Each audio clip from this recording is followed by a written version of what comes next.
Donc le jugement qui pesait sur le peuple ayant été condamné, cela annihile. Toi tu commences. Annihiler, c'est-à-dire ça efface, ça éteint le jugement qu'il y avait sur le peuple. Oh, qu'est-ce que le peuple avait fait?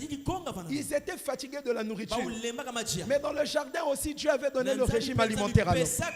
Et donc l'homme, en rejetant la parole, a désobéi. Et puisqu'il a désobéi, le jugement est tombé sur lui.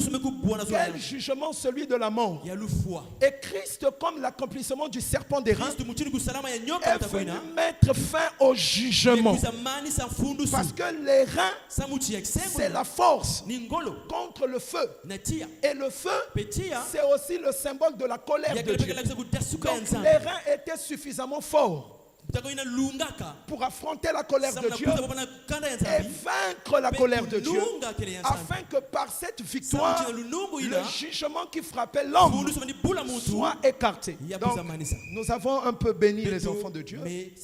Là, ce sont vraiment des rappels. Et donc ce matin, nous sortons maintenant d'une série d'exhortations. On a beaucoup exhorté ces derniers temps. Après l'enseignement sur pourquoi l'Église s'assemble-t-elle, il y a eu beaucoup d'exhortations. Et comme je le disais, l'exhortation, c'est une bonne chose. Ça fortifie. Mais on ne peut pas que rester dans les exhortations. Ça va, Église? On ne peut pas que rester dans les exhortations. L'Église marche avec les deux. L'enseignement, l'exhortation. Donc ce matin, nous voulons commencer un nouvel enseignement. En tout cas, dans mon esprit, j'ai le sentiment que nous n'allons pas trop traîner là. Ce n'est qu'un sentiment. Mais c'est un enseignement important. C'était depuis l'année passée. J'avais ça sur le cœur. Mais j'étais en train d'attendre le moment idéal pour en parler à l'église. Parce qu'on n'enseigne pas pour enseigner. Un bon ministre de Christ, ce n'est pas un reproducteur de ce qu'il voit ailleurs. Donc, il voit quelque chose, il écoute un enseignement, il prend ça, il vient donner là où Dieu l'a établi. Non, ça ne se passe pas comme ça. La parole de Dieu, c'est comme la nourriture. Et la nourriture doit être adaptée aux besoins du peuple. Et aussi à l'âge du peuple. Voilà pourquoi l'apôtre Paul dit, comme un sage architecte, j'ai posé le fondement. Donc il faut travailler avec sagesse. Et donc j'attendais le bon moment pour pouvoir partager cet enseignement avec l'assemblée. Et je vous dis que dans le cadre de cet enseignement, il y aura beaucoup de connaissances. Donc je vous prie vraiment de suivre avec attention. Ne suis pas comme l'inspecteur Colombo. Parce que tu ne verras que ce que tu veux voir. Si tu veux écouter l'instruction, alors suis attentivement. Écoute la parole du Seigneur. Amen. Ici, il est question du prophète Jérémie. Jérémie qui était à la fois sacrificateur et prophète. Il était de la tribu de Benjamin. C'était un Judéen. Il entre en scène. Vous connaissez très bien comment Dieu l'a appelé alors qu'il était encore tout jeune. Le Seigneur se révèle à Jérémie et donc il lui donne un message parce que le prophète, il vient avec l'insigne dit l'Éternel. Donc Jérémie, dans son message, Dieu l'emmène donc au chapitre 18. Dieu n'emmène pas Jérémie au chapitre 18, mais dans les écrits de Jérémie, nous arrivons au chapitre 18. Je crois que vous comprenez ce que je veux dire. Jérémie est assis. Dieu lui dit, lève-toi et descends dans la maison du potier.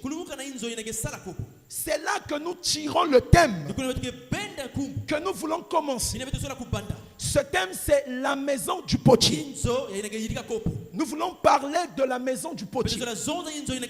On ne l'a pas imaginé. On ne l'a pas fabriqué. On le tire des Écritures. Alors, Dieu dit à Jérémie, lève-toi. Va dans la maison du potier. Jérémie se lève. Il va dans la maison du potier. Je me suis posé la question de savoir, est-ce qu'en Israël, il n'y avait qu'un seul potier? Parce que Dieu ne dit pas va dans la maison d'un potier. Il dit va dans la maison du potier.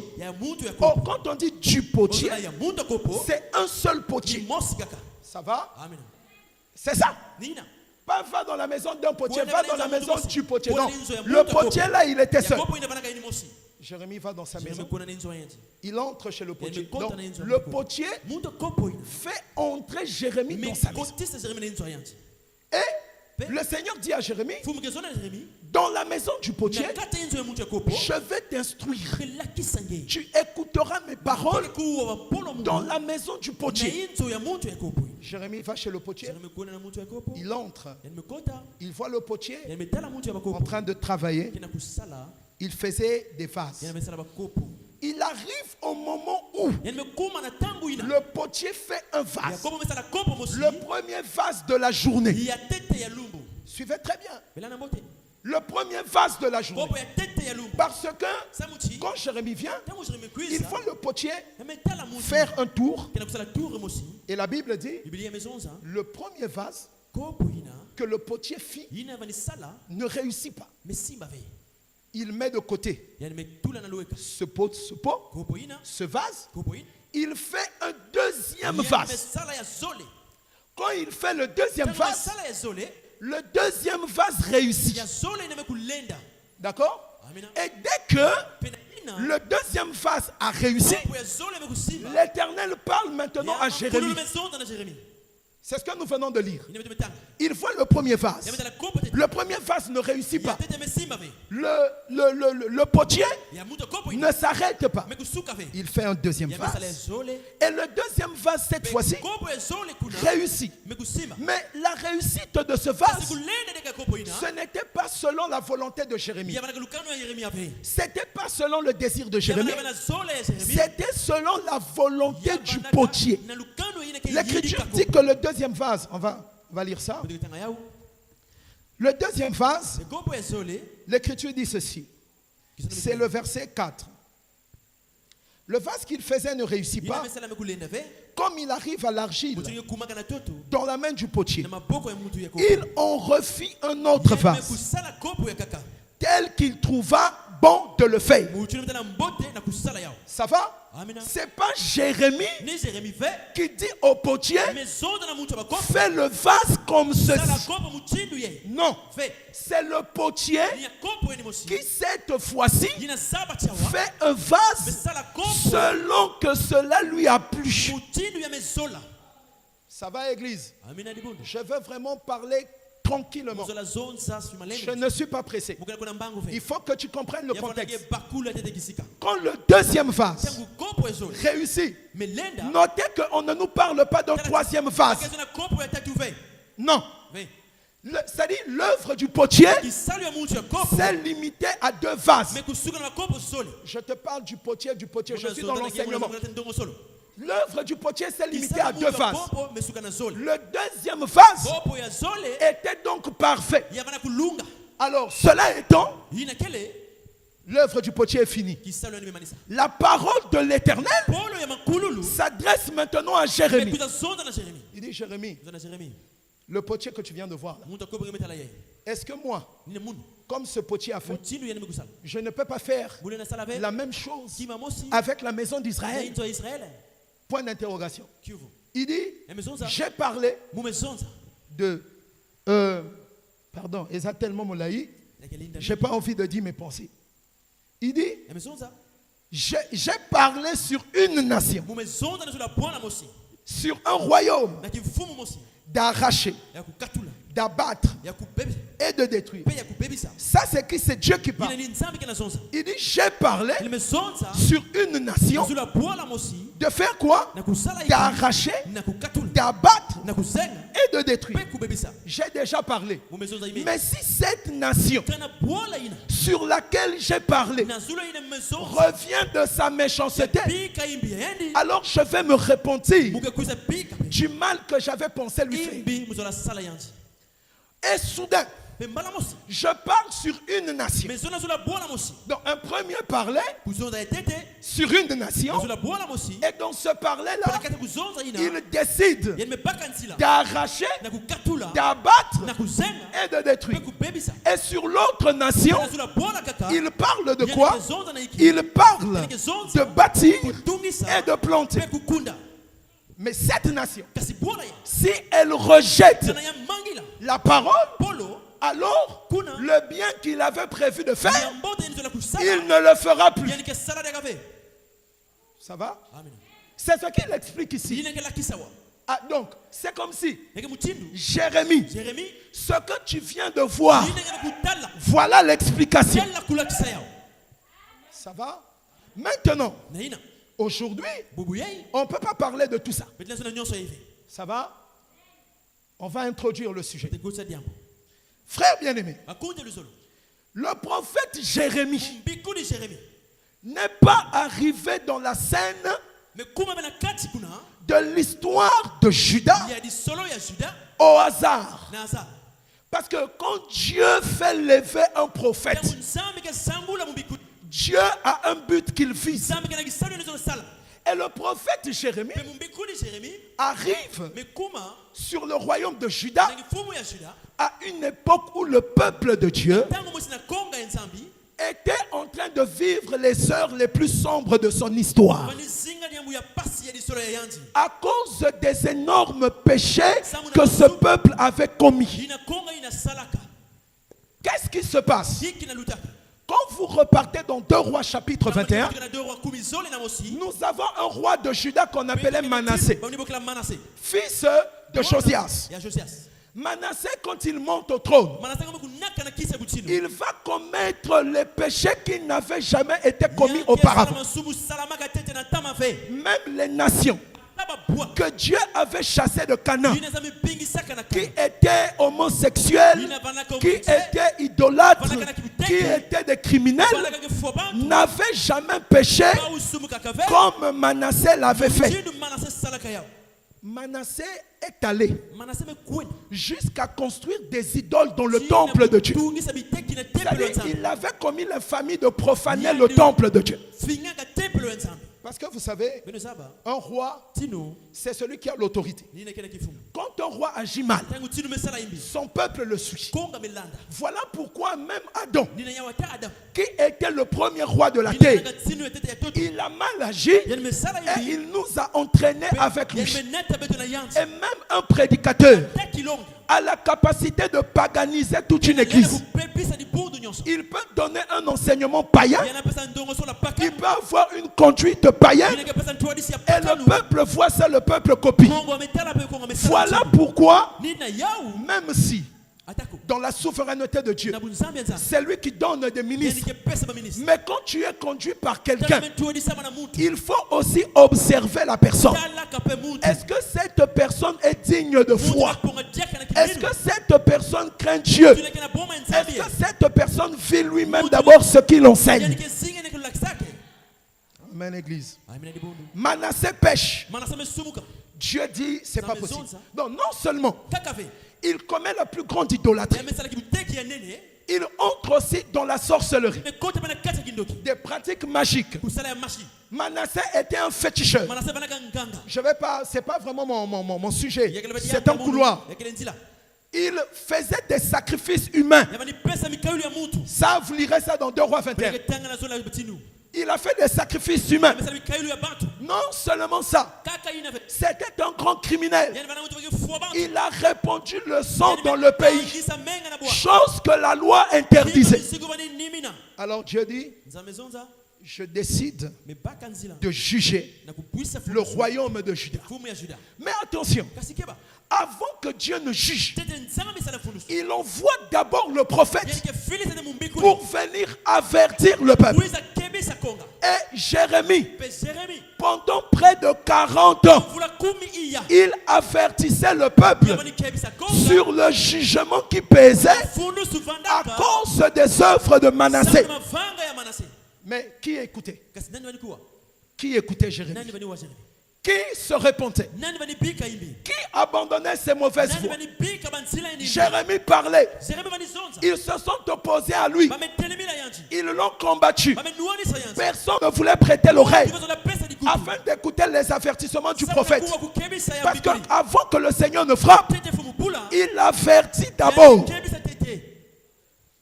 Il les avertit par son prophète. Et donc Jérémie, le thème principal de son message, c'était l'imminence du jugement. Quel était ce jugement? Les Babyloniens devaient venir pour venir détruire votre royaume. C'était ça le point sur lequel il mettait l'accent. Donc, au chapitre 18, parce que c'est toujours important de rappeler le contexte. Et je dois faire ce travail pédagogique parce qu'il y a des gens qui n'ont jamais lu le prophète Jérémie. Ou quand ils lisent Jérémie, pour eux, tout ce qui concerne Jérémie, c'est invoque-moi, je te répondrai. Ou bien, pendant que tu étais une masse informe, je t'avais connu. Non, on ne peut pas saisir le message d'un prophète si on ne comprend pas l'environnement dans lequel ce prophète est rentré en scène. Si on ne comprend pas le lieu, si on ne comprend pas l'époque, si on ne comprend pas les enjeux dans lesquels ce prophète travaille. Alors, pour parler maintenant, pour appuyer, pour instruire sur le jugement qui devait intervenir, Dieu dit à Jérémie, lève-toi, descends, va dans la maison du potier. Aujourd'hui, on va prendre seulement les 2 premiers versets. Remarquez, c'est Dieu qui envoie Jérémie dans la maison du potier. Mais écoutez, il ne dit pas à Jérémie monte. Il dit à Jérémie descends dans la maison du potier. Or, quand on parle de descendre, descendre c'est aussi aller dans les profondeurs. Parce que quand on dit descends, ça veut dire que la maison du potier par rapport à Jérémie est en bas. Ça va? Est-ce que vous êtes avec moi? Vous êtes avec moi? Il lui dit descends. Or descendre, c'est aller dans les profondeurs. Donc Dieu avait des profondeurs à enseigner à Jérémie. Il avait des profondeurs à montrer à Jérémie. Et ces profondeurs-là se trouvaient dans la maison du potier. Parce qu'un prophète, il y a des choses que Dieu lui montre. Il y a des choses que Dieu lui révèle. Je comprends que le potier travaillait dans la maison. Il ne travaillait pas dehors. S'il travaillait dehors, tout le monde allait le voir. Parce qu'il devait travailler à l'air libre. Il devait travailler à l'air libre. Tout le monde devait le voir. Mais non, il ne travaille pas dehors.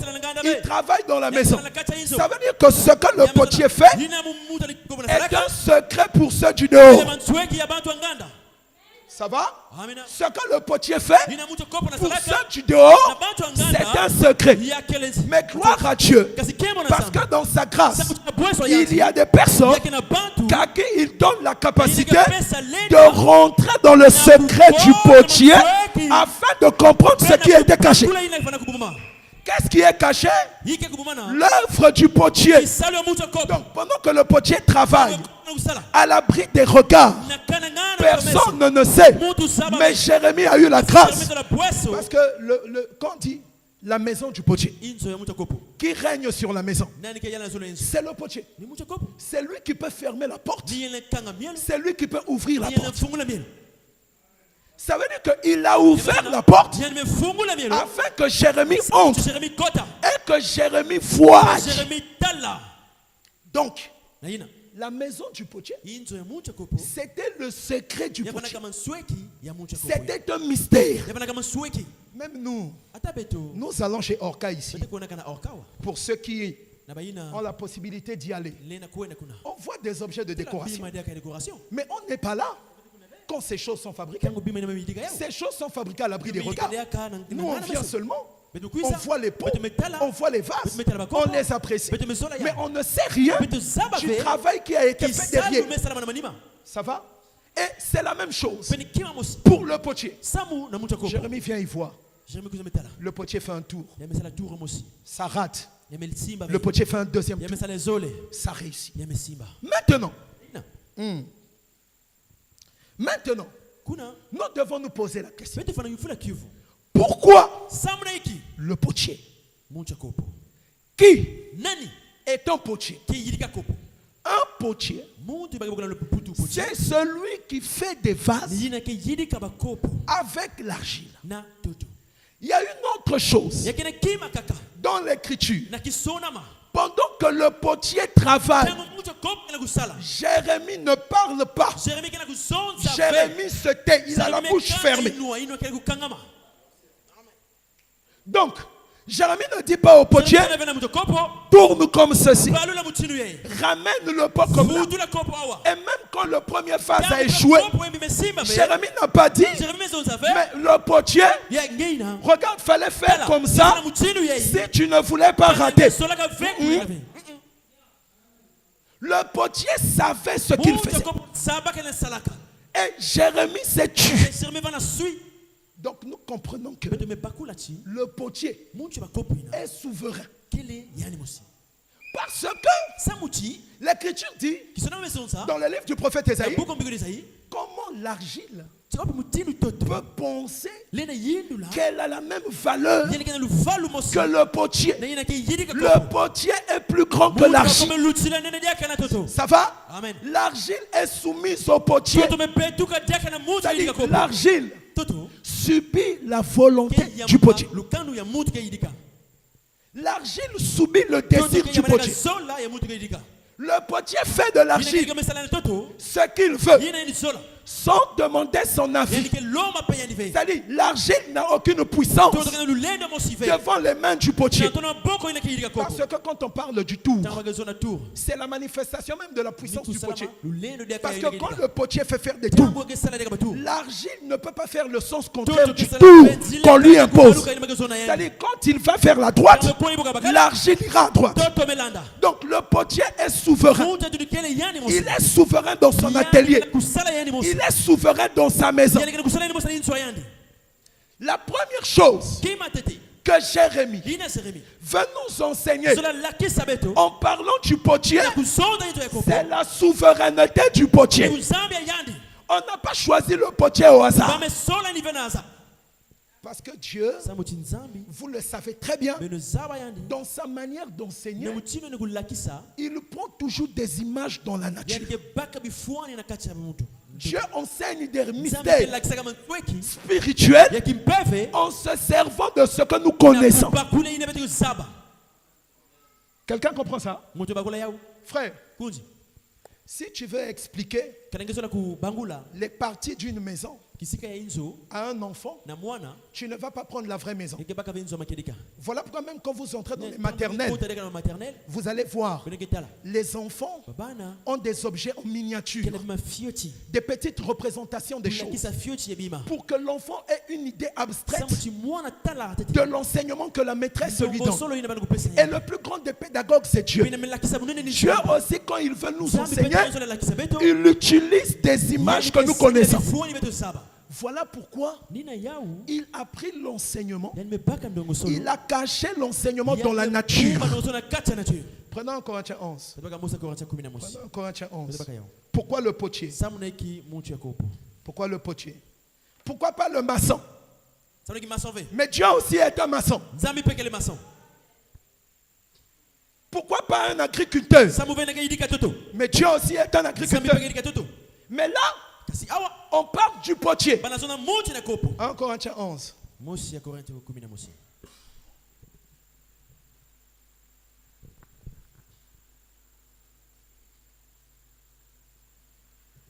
C'est quel verset? 1 Corinthiens 11. Frère, prends le verset. Prends le verset 14. Je lis au nom du Seigneur. La nature elle-même ne vous enseigne-t-elle pas? La nature elle-même ne vous enseigne-t-elle pas? Donc la nature, c'est un enseignant. Pour ne pas dire une enseignante. Dans la nature, Dieu a caché l'enseignement. Ça va? Si tu veux être enseigné, il faut aussi regarder dans la nature. Ok? Il faut aussi regarder dans la nature. Parce que la nature enseigne. Ici, dans quel contexte la nature enseigne? Que c'est une honte pour l'homme de porter de longs cheveux. Donc c'est la nature qui nous dit que c'est une honte pour un homme d'avoir des longs cheveux. Donc dans la nature, il n'est pas prévu que l'homme ait de longs cheveux. Parce que si les cheveux sont longs, on doit les couper. Je laisse ce couloir. C'est une honte pour l'homme de porter de longs cheveux. Mais que c'est une gloire pour la femme d'en porter. Parce que la chevelure lui a été donnée comme voile. Donc, les cheveux de la femme sont une gloire. C'est qui dit ça? La nature. C'est-à-dire Dieu, en donnant à la femme de longs cheveux, Dieu l'a glorifié. Mais pas l'homme. L'homme a des cheveux courts. Pourquoi? Parce que la gloire de l'homme, ce n'est pas ses cheveux, mais c'est le Seigneur. Donc s'il laisse ses cheveux longs, il déshonore aussi Dieu. Pas seulement en se couvrant la tête, en portant aussi de longs cheveux, il devient comme une femme. Les longs cheveux ont été donnés à la femme. C'est la raison pour laquelle, quand vous ne comprenez pas bien les Écritures, vous allez dire que les cheveux, c'est déjà le voile. La femme n'a pas le droit de se couvrir. Quand vous comprenez l'Écriture de cette manière, vous ne saisissez pas bien. Parce que dès le départ, la Bible dit que la femme doit se couvrir la tête. Donc plus tard, quand on dit que la chevelure de la femme lui a été donnée comme voile, le voile ici, c'est comme gloire. Voilà pourquoi, dans d'autres versions, on dit que le voile, la chevelure, c'est sa parure. C'est sa parure. Et les cheveux, puisque la femme est la gloire de l'homme, qu'est-ce que Dieu dit? Il faut couvrir la tête pour voiler les cheveux. Dans un certain sens, pour voiler la gloire de l'homme. Mais la gloire de Christ n'est pas voilée. Elle doit parler. On doit la voir. Mais la gloire de l'homme, cachée. Dans la présence de Dieu, tout ce qui est humain doit être caché pour que ce qui est divin soit manifesté. Et j'en profite pour dire, je vais profiter pour corriger. Écoutez-moi mes soeurs, se couvrir la tête, ce n'est pas mettre un bandana. Parce que depuis un moment, je vois dans l'assemblée des sœurs avec, au lieu d'être voilées, elles se coiffent. On met un petit cerceau ici. Et là, ça pompe. Pour nous montrer que même si ici c'est un peu caché, le reste là, voyez, attention. Il y en a même, elle fait tomber des bouts de mèche ici. Et là, non, fermez tout. Couvrez tout. C'est-à-dire quand tu es dans la présence du Seigneur, au milieu de nous ici, tu couvres tout. Maintenant, si Dieu t'a fait grâce d'avoir des cheveux jusqu'aux genoux, Chose qui est impossible pour une Africaine. On sait que ce sont des cheveux volés et empruntés. Quand tu empruntes les cheveux, même si ça arrive jusqu'ici, mets une voile comme les musulmans. Couvre-nous la tête. Couvre-nous la tête. Il faut couvrir. Parce que vous voulez nous embrouiller. On prend un petit haut qui tombe là. Elle met, ça fait un cercle sur la tête comme ça. Ici, là, c'est bien visible. Et après, tu t'es pas couverte. Respectons les mots. Respectons les mots. La nature, donc, enseigne. Et Dieu se sert des éléments naturels pour nous donner la connaissance de sa pensée. Parce que dans la nature, la pensée de Dieu est cachée. Et donc, pour découvrir qu'est-ce que Dieu veut nous dire, il fixe nos regards sur ce qui est naturel. Voilà pourquoi Dieu, pour enseigner Jérémie, et par Jérémie le peuple, il emmène Jérémie dans la maison du potier, afin qu'en voyant le potier naturel, que Jérémie comprenne qui est le potier véritable et quelle est l'œuvre de ce potier. Qu'est-ce que ce potier veut faire? Ça va? Et nous avons vu que le potier est souverain. Le potier n'écoute pas de conseils lorsqu'il travaille. Ce qui conduit le potier, c'est sa propre volonté. Voilà pourquoi Jérémie avait la bouche fermée pendant que le potier travaillait. Il ne pouvait pas prendre sa pensée et faire rentrer ça dans le travail du potier. Non, le potier est libre et le potier fait ce qu'il veut. Non, pas besoin de conseil. Le vrai potier, on va y aller rapidement. Prenons Ésaïe 64. Ésaïe 64. Même notre Seigneur, quand il parlait des mystères du royaume, il ne parlait que des choses naturelles. Le royaume des cieux est semblable à un roi qui voulait marier son fils. Le royaume des cieux est semblable à un filet qui est jeté dans la mer. Le royaume des cieux est semblable au crainte de se lever. Donc, il ne prenait que des choses naturelles pour déposer la vérité spirituelle. Et c'est pareil avec le potier. J'ai dit Ésaïe combien? Ésaïe 64, soit le verset 8, soit le verset 7. Ça dépend des versions. Verset 7 chez moi. Cependant, ô Éternel, tu es notre Père. Reprends calmement. Cependant, ô Éternel. Cependant, ô Éternel.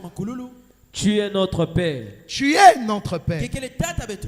Nous sommes l'argile. Nous sommes l'argile. Et c'est toi qui nous as formés. C'est toi qui nous as formés. Nous sommes tous l'ouvrage de tes mains. Nous sommes tous l'ouvrage de tes mains. Est-ce que quelqu'un a compris ça? Il dit d'abord, tu es notre Père. Le Père ici, comme celui de qui viennent toutes choses. Le Père comme le Créateur. Parce qu'on ne peut pas avoir des vases d'argile s'il n'y a pas un potier. L'argile n'existe pas par elle-même. Le pot n'existe pas par lui-même. Le vase n'existe pas par lui-même. Le vase existe parce qu'il y a un potier. Le potier est le Père des vases. C'est lui qui forme. Au commencement, Dieu a formé l'homme. Et l'homme était donc l'argile entre ses mains. Ça veut dire que le véritable potier, c'est Dieu lui-même. Ça va? Le potier, c'est Dieu. Donc, Jérémie, dans la maison du potier, c'est le prophète dans le conseil de Dieu. Voyons l'œuvre de Dieu et comprenons la pensée de Dieu. Le potier, c'est Dieu. Et quand Dieu a créé, il n'avait pas de conseiller. Il a décidé, il a résolu de créer comme il a créé.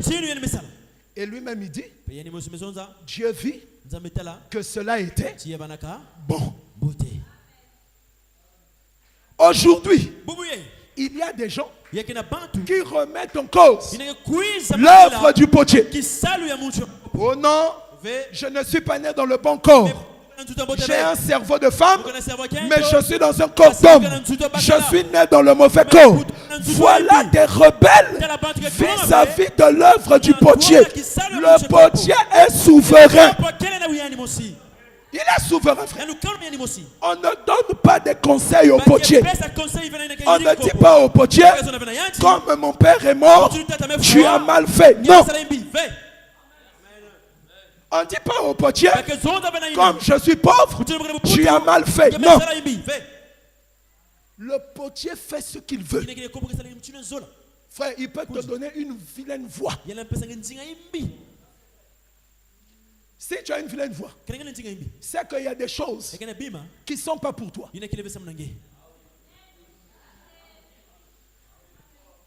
Même le cantique individuel, il faut beaucoup de patience et d'amour pour qu'on te supporte. Bon, tu as une écriture. On n'a pas dit que celui qui a une belle voix, mais si quelqu'un a un cantique, donc viens chanter. Je veux simplement dire que quand on parle d'un potier, on parle de sa souveraineté, on parle de sa supériorité sur la masse d'argile qu'il y a entre ses mains. Et le véritable potier, c'est Dieu. C'est-à-dire quoi? Quand il commence l'ouvrage, il a déjà une pensée. Ça va? Maintenant, le travail, l'ouvrage qu'il fait, c'est là pour manifester la pensée qui est en lui. Donc quand il fait les vases, dans les vases, la pensée secrète du potier se révèle. Vous voyez? Donc il travaille pour poser un enseignement. C'est toi qui es notre Père. C'est toi qui nous as formés. Sauf si tu n'as jamais été formé par Dieu.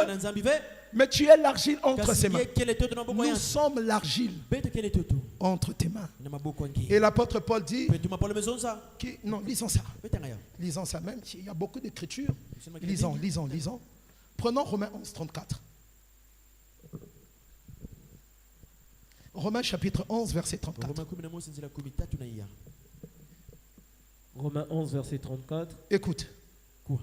Qui a connu la pensée du Seigneur? Qui a connu la pensée du Seigneur? Ou qui a été son conseiller? Très bien. Ou qui a été son conseiller? Dieu n'a pas de conseiller.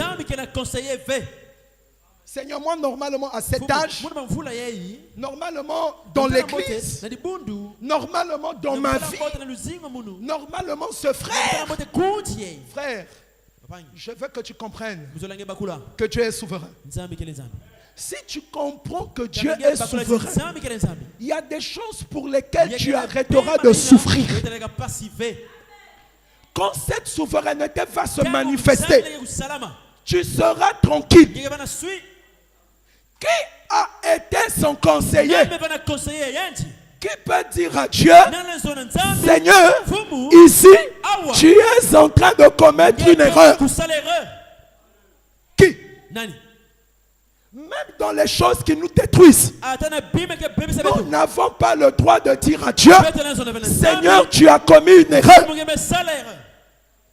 Non. Le potier, pardon, le vase ne donne pas de conseils au potier. Le vase ne peut pas. Voilà pourquoi Jérémie était silencieux. Il subissait l'ouvrage du potier. Quelle est cette rébellion? Dieu fait une chose. On veut s'opposer à sa souveraineté. On veut lui reprocher des choses. Mais tu es courageux. Ça, c'est même le culot. Qui peut le conseiller? Dieu a un conseiller.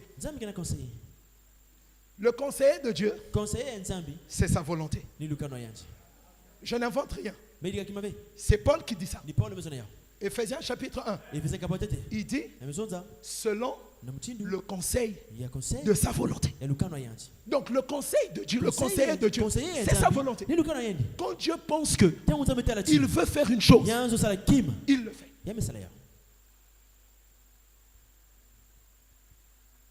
Donc, sur terre, nous ne faisons que vivre la manifestation de la souveraineté de Dieu. Tu n'as pas choisi ta date de naissance. Tu n'as pas choisi ton sexe. Ceux qui font ça ici sont perdus. Quand je dis ici, dans ce monde, ils sont perdus. Tu n'as pas choisi ta race. Il y a beaucoup de femmes ici, si on leur avait demandé, elles allaient dire Dieu fait de nous des hommes. Parce qu'elles estiment que être femme, c'est une malédiction. Tu n'as rien compris. Tout ce que Dieu fait est parfait. Amen, Église. Amen, Église. Qui peut le conseiller? Personne. Il fait ce qu'il veut. Donc ce qui se passe dans la maison du potier, c'était la manifestation de la volonté du potier. Derrière ce potier, c'est Dieu qui était au travers les mains du potier. Dieu enseigne Jérémie sur ce qui devait arriver au peuple. Et vous allez voir que la maison du potier nous parle de toute l'histoire de la rédemption dans la maison du potier. Pourquoi le premier vase ne réussit pas? Il ne casse pas le premier vase. Il laisse le premier vase. Il fait le deuxième vase. Pourquoi? Il y a une raison. Je vais quand même vous donner quelques versets, quelques écritures, pour voir comment la volonté du potier se manifeste et comment les apôtres ont saisi la chose. Prenons Romains, et c'est ici que je vais m'arrêter pour cette introduction, bien sûr. Prends Romains 9. Frère, suivons attentivement ce que Paul dit. Si ça devient plus sérieux, hein? Romains 9, 10. Vas-y mon frère. Et de plus, écoute bien. Il en fut ainsi de Rebecca, qui conçut du seul Isaac notre père. Oui. Car, quoique les enfants ne fussent pas encore nés, frère, frère, il y a quelque chose qui se passe. Vous savez, quand vous lisez les Écritures, ce n'est pas la course. Même quand tu prépares une exhortation, relis le verset la même 10 fois. Moi, j'ai toujours expérimenté. Quand je lis une écriture, quand je relis, à chaque fois que je relis, il y a des choses nouvelles qui montent. Je vais revenir sur ce verset.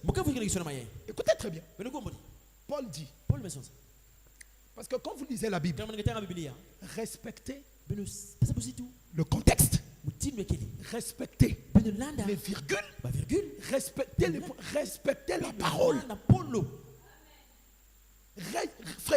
Respectons d'abord la parole. C'est pour ça que Paul dit, quand Dieu a dit à Abraham, il dit, toutes les familles de la terre seront bénies en ta descendance.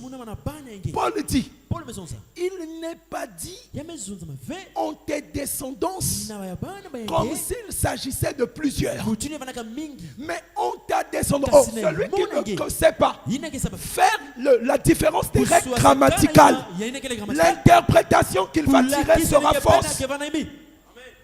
Paul a dit en ta, le singulier. Et il dit, cela montrait qu'on parlait d'un seul. Il faut respecter les Écritures. Parce que s'il dit tes descendances, La révélation est faussée. Puisque cette écriture était une prophétie concernant Christ. Donc s'il dit on tes descendance, on ne peut plus présenter Christ. Il dit il n'a pas dit on tes descendance. Comme s'il s'agissait de plusieurs. Mais on ta descendance. Parce qu'il y a beaucoup de slogans que nous disons aujourd'hui. On ne respecte pas le contexte. Par exemple, l'écriture où on dit la bouche de l'Éternel a parlé, son esprit les a rassemblés. Beaucoup de prédicateurs, beaucoup de frères disent que ce verset veut dire que le Saint-Esprit rassemble les Écritures pour la révélation. Non. C'est pas ce que ça veut dire. Ceux qui sont rassemblés, ce sont les animaux que Dieu devait utiliser comme instrument de jugement. Allez revoir vos Bibles. Un prédicateur n'a pas peur d'aborder les sujets. Même quand tu sais que tout le monde passe comme ça. Mais la vérité est têtue. Regardons bien ce verset. Il est vrai qu'on rassemble les Écritures pour poser la révélation. Mais dans ce verset, l'esprit qui rassemble là, ceux qui sont rassemblés, ce sont les animaux.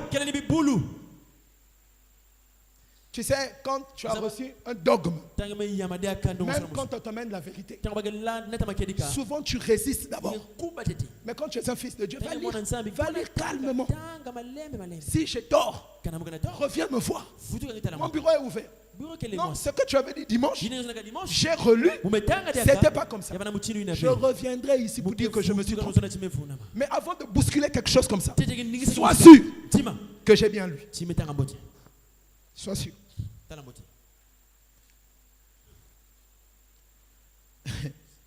Frère, il faut relire. Il ne faut pas avaler des choses comme des perroquets.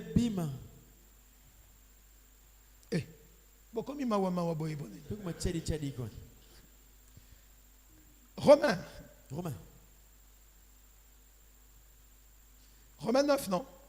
Donc, voilà. Qu'est-ce que je voulais montrer? La Bible dit quand Rebecca est tombée enceinte, elle a enfanté du seul Isaac, notre père, deux fils. Les deux fils là n'étaient pas pareils. Mais tous, ils venaient d'un seul Isaac. Les deux vases n'étaient pas pareils. Mais tous, ils venaient d'un seul potier. Quelqu'un comprend? C'est-à-dire, peu importe comment le vase est, il n'y a pas plusieurs potiers. Il y en a un seul. De ce potier sortent toutes sortes de vases. Même Nebuchadnezzar, même Pharaon, même je ne sais pas qui, sortent de ce potier. Ça va? C'est lui qui décide.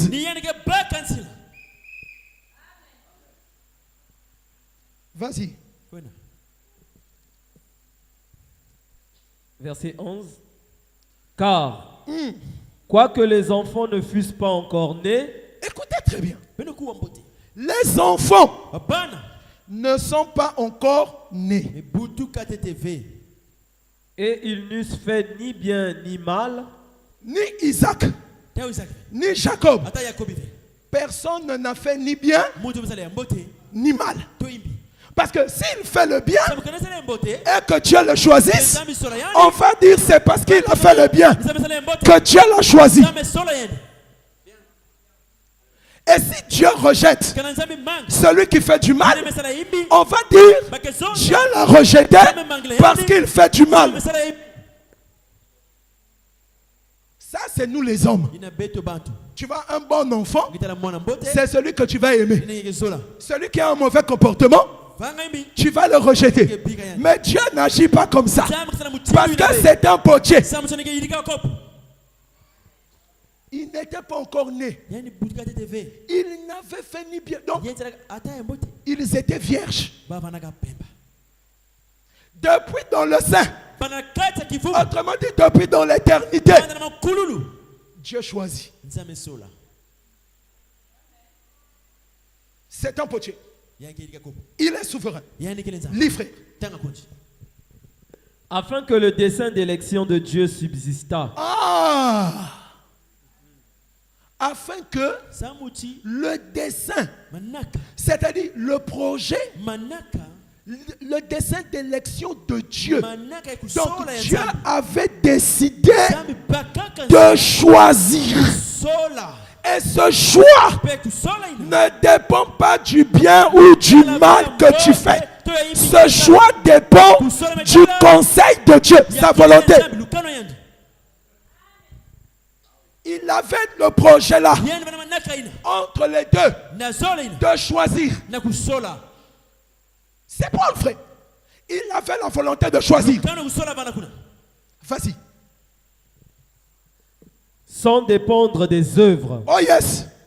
Ça ne dépendait pas des œuvres.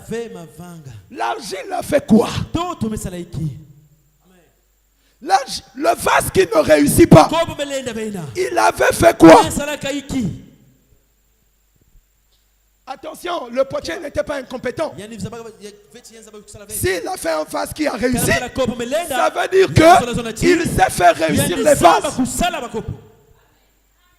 Mais le premier, il a laissé. Ça ne dépend pas des œuvres. Moi, je prie beaucoup. Toi, tu ne pries pas. Non, ça ne dépend pas des œuvres. Ça dépend de la souveraineté de Dieu. Voilà pourquoi parfois, quand nous sommes là, quand l'église est dans ses débuts, ses premières années, quand une âme fuit, les premiers moments là, ça te fait mal. Passe à Pambe. M'a dit Diamaza baptême ya Pambe. Enfin, tu peux même te dire, si je savais, celui-là, je devais lui donner un coup de pied. Après, Dieu te fait comprendre que même lui, même elle, la personne qui agit comme ça, il y a quelqu'un qui a fait qu'il soit comme ça. Le même qui avait créé Judas. Il y a des frères de Judas. La même famille, frère. Tu peux tout faire. Si le dessein du potier est qu'il ne soit pas parmi les choisis, il ne le sera jamais. Bokonyo Kwama. Bokonyo Kwama. Akonyo Kolabino. Il va vous faire souffrir. À un moment donné, arrêtez-vous. Tout comme il y en a aussi. Il est difficile. Mais Dieu le connaît. Il glisse beaucoup. Mais Dieu le connaît. Pas sur les œuvres. L'élection de Dieu. Frère, c'est terrible, hein? Donc nous, on doit beaucoup bénir le Seigneur. Je ne sais pas pour toi, mais moi j'ai le témoignage de mon âme que je fais partie de ceux qu'il a choisi. Je dois beaucoup le bénir parce que c'est un domaine sur lequel ma volonté n'influe pas. L'argile n'influence pas l'ouvrage des mains. Ma volonté n'influe pas. L'argile n'influence pas. C'est le potier qui décide. Voilà pourquoi il faut voir ton cœur. Quand tu sens que dans ton cœur, même quand tu es en contact avec le Seigneur, il ne se passe rien. Frère, apparemment,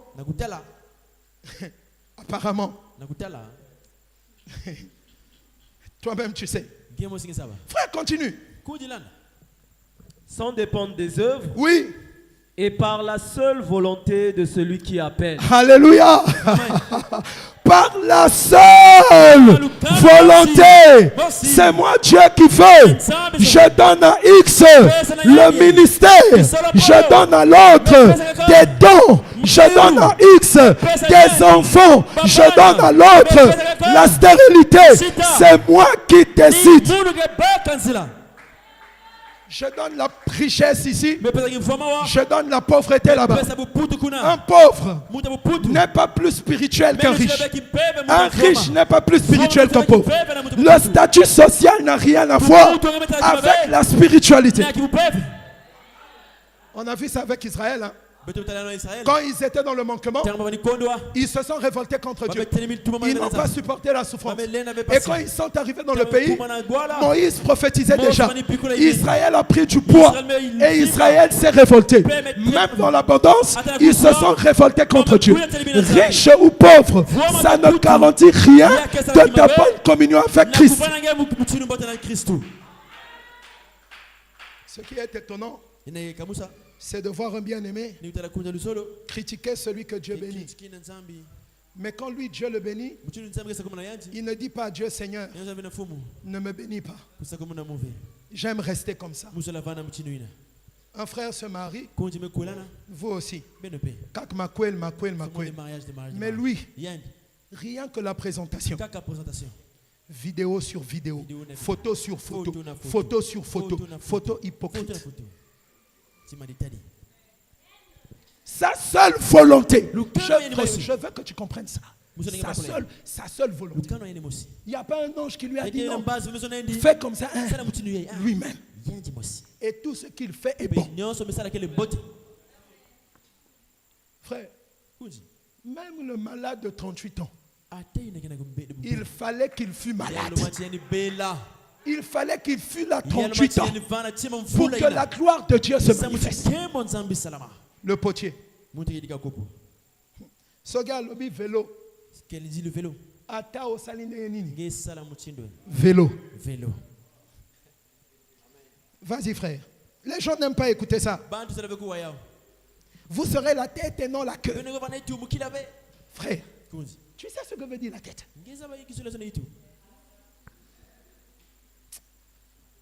Vas-y, papa, vas-y.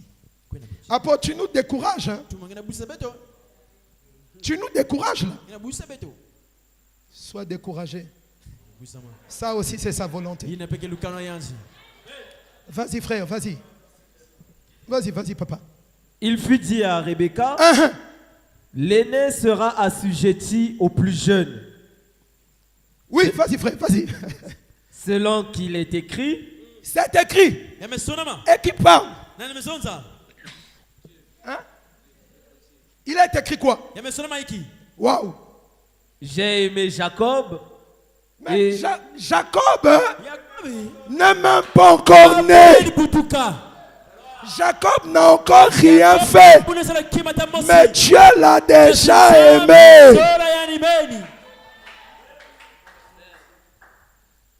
Donc même l'amour du potier, il ne donne pas ça à tout le monde. Hey, attention. Dieu n'aime pas tout le monde.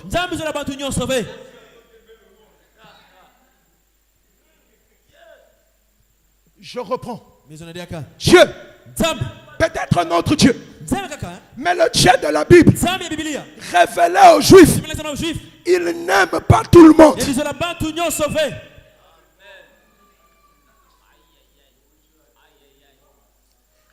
Mais écoutez, est-ce que c'est moi qui dis ça? J'ai aimé tout le monde. Non. Jacob, c'est lui que j'ai aimé. Samuel entre dans la maison d'Isaïe. Il voit les fils d'Isaïe défiler. Il dit, pendant que Samuel dit, peut-être que c'est celui-ci. Dieu dit non. Celui-ci, c'est pas lui. Je l'ai rejeté. Mais Eliab avait fait quoi? Il avait la taille, l'apparence. Frère, il y a des frères quand tu le vois. Tu dis, quel zèle. C'est une boule de feu. Toi, tu te vois à côté de lui. Tu dis, je n'ai pas encore cru. Mais au fond, c'est un rejeté. Frère, tu ne vas pas, ça dit que pour être joyeux, en écoutant ça, il faut être un fils de Dieu.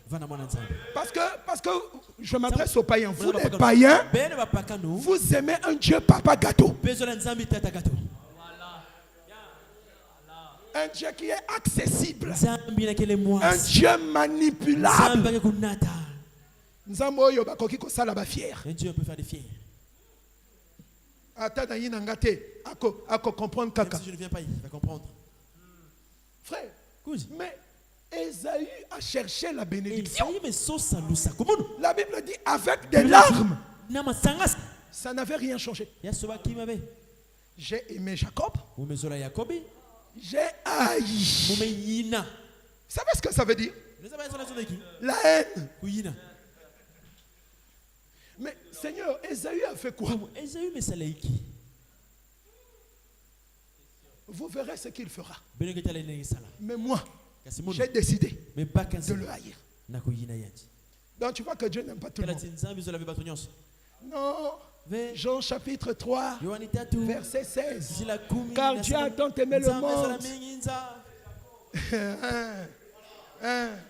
Car Dieu a tant aimé le monde qu'il a donné son Fils unique. Frère, en Égypte, l'agneau n'est pas mort pour les Égyptiens. L'agneau est mort pour les fils d'Abraham. Le monde là, c'est pas tout le monde, frère. Non. Le monde là, c'est une famille. Parce que si Dieu me fait grâce, après cet enseignement, je vais enseigner sur la doctrine du salut. Le salut, c'est une affaire de famille. L'amour de Dieu, c'est selon sa volonté. Il y avait beaucoup de prostituées en Israël. Et pardon, à Jéricho. Il y en avait beaucoup. Les espions ne sont pas allés ailleurs. Ils sont partis chez Rahab. C'est le choix de Dieu, frère. Et quand tu ne comprends pas ça, tu vas chercher à t'opposer à Dieu. Judas, au moins, il avait compris. Ah, ça, c'est pas pour moi. Amen, église. Frère, continue. Dieu a de la haine. Il y a encore un autre verset. Que les gens répètent là. Non, Dieu aime les pécheurs, mais il n'aime pas le péché. Toi, tu es sûr?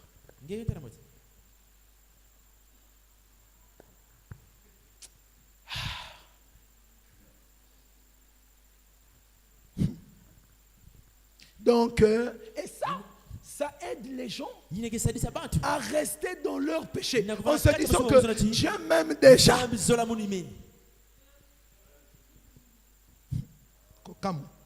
Vas-y, papa. Verset 14. Oh, le potier frère. Verset 14. Que dirons-nous donc? Oui. Y a-t-il en Dieu de l'injustice?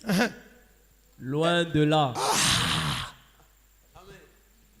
Cette pensée montait déjà dans ton cœur. Tu vois que Dieu te connaît. Cette pensée montait déjà dans ton cœur. Oh, Dieu est injuste. Comment il aime un et il est l'autre. L'Écriture dit, loin de là. Loin de là.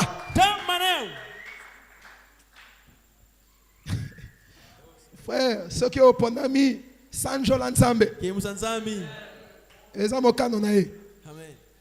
Vas-y, papa.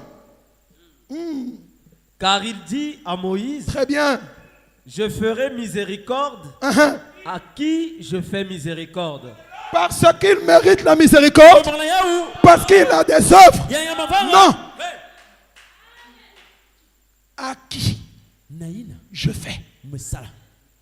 Donc il peut s'asseoir là. Toi, oui. Toi, pas toi. Pas toi. Mais oui. Sodome et Gomorrhe étaient dans la même situation que Ninive.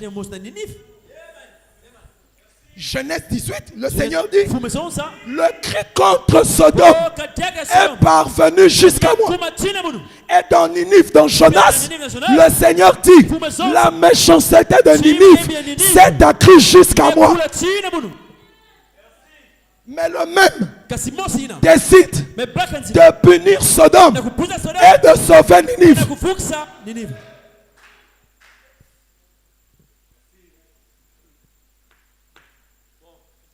Pourquoi? C'est lui qui veut. Il y a un intellectuel qui me disait, c'était vendredi, il me dit, mais alors, votre Dieu, c'est un dictateur. Je dis oui.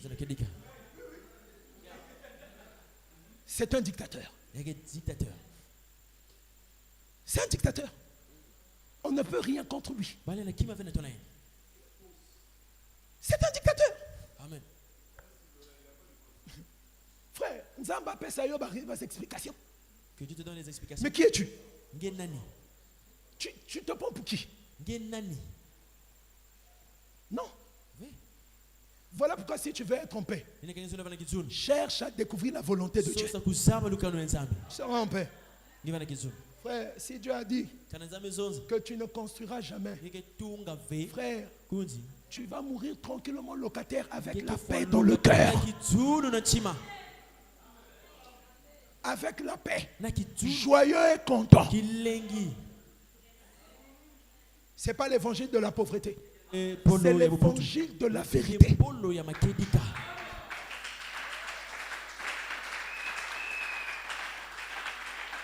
Et puis, tu sais, quand Dieu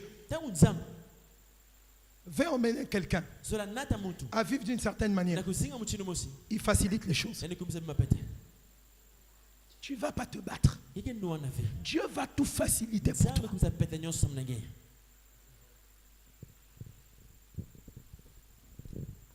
Vas-y. Il a pitié de qui il veut. Frère, si la Bible était gommable, la manière dont on devait gommer ces versets après le culte. Vas-y frère, regarde là où c'est encore plus troublant. Et j'aurai compassion de qui j'ai compassion. Oui. Ainsi donc, voir, vous faites le même péché. Toi on te tue. Lui il reste en vie. Et après Dieu le sauve. Amen église. Amen. Vous tombez dans le même péché. Un est frappé. L'autre, Dieu a pitié de lui, Dieu le relève. Maintenant, si tu es fou, il a fait le péché là, moi aussi je vais le faire. Faut pas jouer, frère. Vas-y. Verset 16. Ainsi donc, oui. Cela ne dépend ni de celui qui veut, ni de celui qui court. Yes. Mais de Dieu qui fait miséricorde. Alléluia. Ma volonté ne l'influencera jamais. Ma course ne l'influencera jamais. Ma volonté est inexistante. De même que l'argile n'a pas de volonté. Donc ce que Dieu s'apprêtait à faire dans le royaume de Juda, c'est à cause de tout ceci. Ça ne dépend pas de celui qui veut, ni de celui qui court, mais de Dieu. Vas-y frère. Car l'Écriture dit à Pharaon, je t'ai suscité à dessein pour montrer en toi ma puissance et afin que mon nom soit publié par toute la terre. Ainsi, il fait miséricorde à qui il veut. Ok. Et il endurcit qui il veut. On va s'arrêter ici.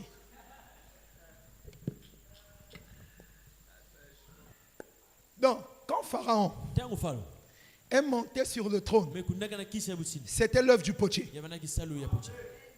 Quand il ne voulait pas laisser le peuple partir, c'était Dieu. Il voit un miracle.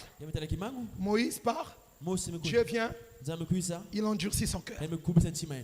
Or, cet endurcissement, c'était pour manifester la gloire de Dieu.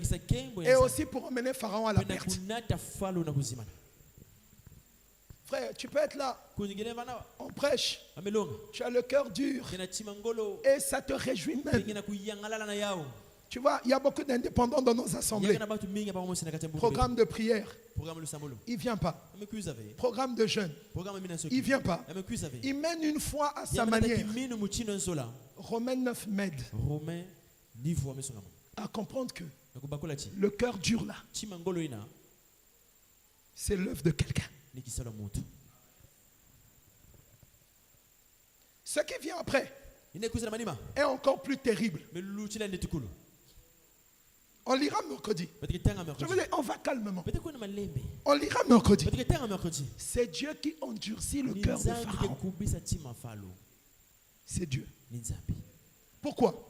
Parce que Pharaon, c'était un vase. Mais quel vase? Un vase de colère. Donc, Dieu avait créé Pharaon pour le frapper.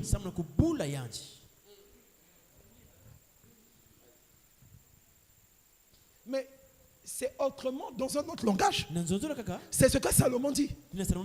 Dieu a tout fait pour un but. Et même le méchant pour le jour du malheur. Mais s'il y a un feu et que tout le monde est sauvé, qui va aller là-bas? Qui va aller là-bas? Non. Faut qu'il y ait des gens là-bas. Les prostituées ne disparaîtront jamais de la terre. Les hommes méchants ne disparaîtront pas de la terre. Du moins avant l'éternité. Parce que dans l'éternité, ils auront disparu. C'est fort. La maison du potier. Le potier. Il a plu à Dieu de bénir ton frère. Ne le combats pas. Réjouis-toi. Même entre ministres, Dieu ne donne pas le même rayonnement. Et ça, c'est ce qui tue les gens aujourd'hui. Tu vas voir quelqu'un vouloir être comme un ministre. Mais non. Même Paul était sage. Il dit, imitez-moi comme j'imite le Seigneur. Nous devons tous chercher à être comme le Seigneur. Voilà pourquoi il y a beaucoup de ministres de photocopie. Tu lui enlèves les enseignements qu'il a entendus, incapable de prêcher. Comme les pasteurs du message. Tu prends les brochures, tu enterres, Motei ministère et Sili. Quelle honte. Amen, Église. Il a fait de Jean, de Jacques, de Pierre, les colonnes de l'église de Jérusalem. Mais pourtant, ils n'étaient pas les seuls. C'est Dieu qui fait rayonner comme il veut. On n'a pas tous le même appel, frère. Dieu ne nous a pas appelés dans les mêmes circonstances, de la même manière. C'est un potier. Il fait comme il veut. Osamu Koussé, bénis le Seigneur. Tu es noir, sombre. Là maintenant, je ramène ça dans l'exhortation. Tu es noir. Reste comme ça. C'est pas brusquement. Brusque, frère. Une fille de Dieu. Brusquement. Oh.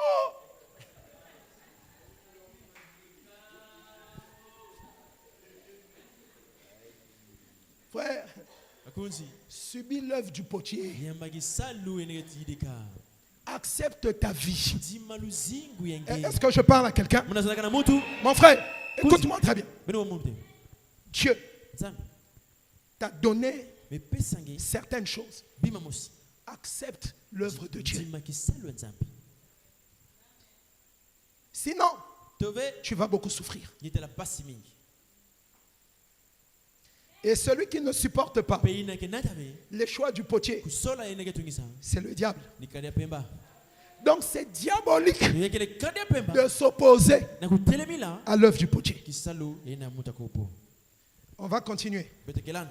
Ce matin, c'était une petite entrée en matière. Ce n'est pas vraiment le cœur de l'enseignement. Mais il fallait entrer par là. Pour que tu comprennes pourquoi le potier. Est-ce que tu as compris? Est-ce que tu as compris? Acclame très fort le Seigneur Jésus. Levons-nous. Il est le grand potier. Le grand potier. Celui qui agit selon sa volonté. Pas ta volonté. Selon sa volonté. Incline ta tête. Je ne veux pas te demander de faire une prière compliquée à Dieu. Ce matin, non, pas du tout. Je veux seulement que tu élèves ta voix et que tu lui rendes grâce. Lui qui fait croître la connaissance. Lui qui augmente notre connaissance, afin que nous changions notre approche des choses, que nous approchons des choses selon la volonté de Dieu. Tu vas élever ta voix, tu vas lui rendre grâce. Si le Seigneur n'a rien fait, alors tais-toi. Sinon, ta prière sera hypocrite. Mais si tu es convaincu que le Seigneur, par cette parole, il t'a apporté quelque chose, il a ajouté quelque chose, il t'a enrichi, tu ne le mérites pas. Qui es-tu, simple argile? Qui es-tu, simple argile? Qui es-tu, simple argile? Rien. Une simple masse entre ses mains. Élève ta voix et rends grâce à Dieu. Dis-lui merci. Merci Seigneur. Merci Seigneur. Merci éternel Yahweh pour ta parole. Élève ta voix. Merci éternel Yahweh pour ton œuvre dans ma vie. Merci éternel Yahweh parce que ce matin encore, éternel,